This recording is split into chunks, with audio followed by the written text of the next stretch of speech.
That's their whole mission, is to unleash American prosperity and reignite the American dream. And I hope you'll join their army. Let's welcome back the Chief Government Affairs Officer and Senior Vice President at Americans for Prosperity, Brent Gardner. Brent, before we talk policy, before we talk taxes, before we talk AFP, can you just give me your emotional takeaway of the last 3 weeks of what we're watching, what we're experiencing together as Americans? There are days when it just takes my breath away. How about you? Yeah, no, I think everyone's trying to catch their breath every day. I've been watching the left just as you have, but I've also been watching the right. So many of these things are things people have been calling for so long. And it's been great to see the government focused on this. I think DOGE is doing a great job of trying to get people focused on some of the challenges and trying to drive near-term solutions that, ultimately we're going to need to continue working on beyond just the executive actions, because we didn't burn Rome in a day. It's going to take a lot to be able to get it back. But I think, like every American, I feel like we're finally focusing on some of the major challenges that we face as a country.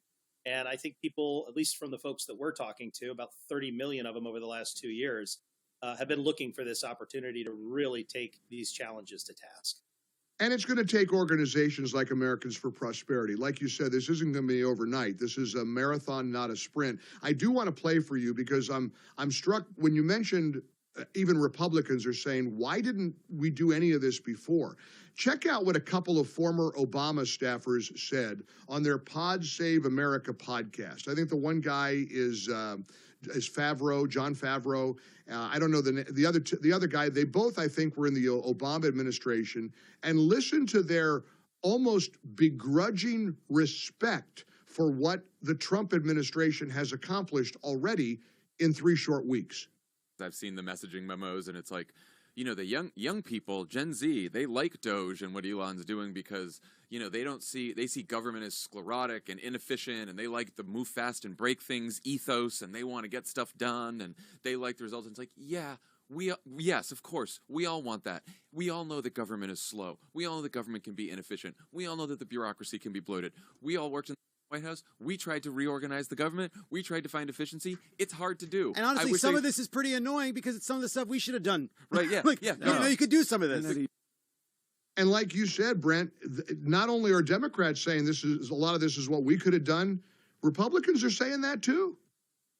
Yeah, no. And look, I'll have to disagree. I don't think government's inefficient. Government's very efficient when it comes to finding ways to reach into Americans' pockets, to find new regulatory schemes that hold Americans, whether they're families, entrepreneurs, small business owners, across the board. Government's been very efficient at that. What we've been inefficient at doing, and where DOGE, I think, is helping to put a spotlight on this, is there's places that they're not breaking. They're identifying have been broken and looking for actual solutions to try and address them today, not to issue a report, not to try and find some opportunity down the road, but how do we start to actually take problems we've known about for a long time, some of them that we haven't, but maybe suspected, and actually try and find real solutions to that. And I think that's really encouraging for the millions of Americans who voted last November to see that kind of change in all phases of government. We're talking with Brent Gardner. He's with Americans for Prosperity. Let's talk policy. Let's dive into the Tax Cuts and Jobs Act of 2017. Now, what that did for American prosperity, because it's going to expire. We always talk about when the Trump tax cuts go away, what do we do next? What are the consequences of not renewing the Tax Cuts and Jobs Act of 2017, Brent? Yeah, well, let's remember these tax cuts just disappear if Congress is unable to get the job done. And the Tax Cuts and Jobs Act cut federal tax rates for households across every income level. That's not often reported. More than 9 in 10 taxpayers received a tax cut or saw no change in their tax bill. The typical family of 4 back then saved about $2,000 a year on their taxes. And the lowest 50% income Americans saw a 9.3% reduction in their tax bill. We saw domestic investment increase by 20%. And research showed that the Tax Cuts and Jobs Act significantly boosted and developed economic growth. And so if all that goes away at a time following 4 years of disastrous Bidenomics, where Americans who voted last year listed inflation and the cost of things as one of their big reasons for going out there and supporting Republicans, the opportunity at this time where Americans are feeling that squeeze more than ever before after 40-year high inflation, that would be a huge, huge mistake. So lawmakers have to work to immediately stop these crushing tax increases. Congress has got to build on the success of the original bill and continue to try and pursue pro-growth policies because, if you look at what would happen here, the average American family would cost more than $1,500.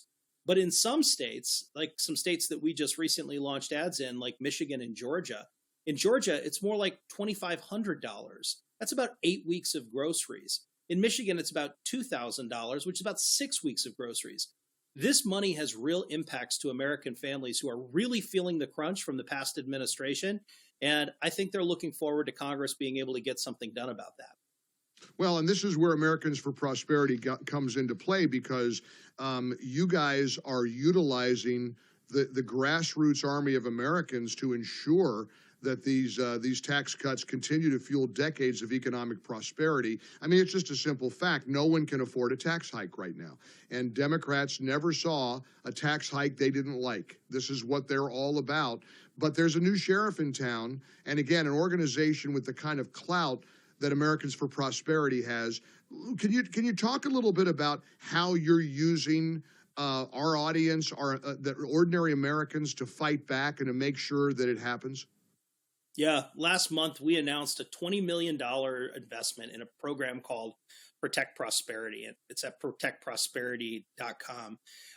Look, we're going to utilize the same techniques and tactics that have been tried and true and really effective in the past to motivate members of Congress, to help engage that citizenry, to go out there and make sure that we get this thing done. We're going to hold lawmakers accountable. It's going to require us to really continue to drive on this. The extremely close margins that we have in both the House and the Senate right now make coming to a successful conclusion a challenge.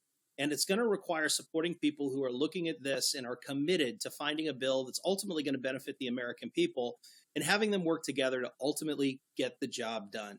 So it's going to mean op-eds. It's going to mean radio ads. It's going to mean TV ads and connected TV ads. It's going to mean events in district. It's activating the same coalition that ultimately brought us Republican victories last November to engage in this legislative agenda. Now, our $20 million investment is the largest investment by an outside group that's been announced thus far in support of the president's second term agenda items. And we're excited to work alongside the administration and Congress the way we did for the first Tax Cuts and Jobs Act. It helped bring the voices of Americans from across this country to the fight because it's clear that they care.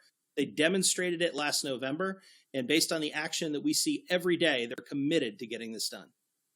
Brent Gardner, we're so grateful for the investment by Americans for Prosperity because you're investing in the American people, you're investing in the American dream, and I hope everybody jumps on and goes to americansforprosperity.org, americansforprosperity.org, and you mentioned, is it protectprosperity.com or .org? .com, correct. .com. Protectprosperity.com. A lot of P's in there. Protectprosperity.com or americansforprosperity.org. Brent Gardner, great visiting with you again. Keep fighting the good fight. We're so grateful for the work that AFP is doing because it really, really matters. Keep it up. Thanks, Mike. All the best. All right, more coming up, including some personal news.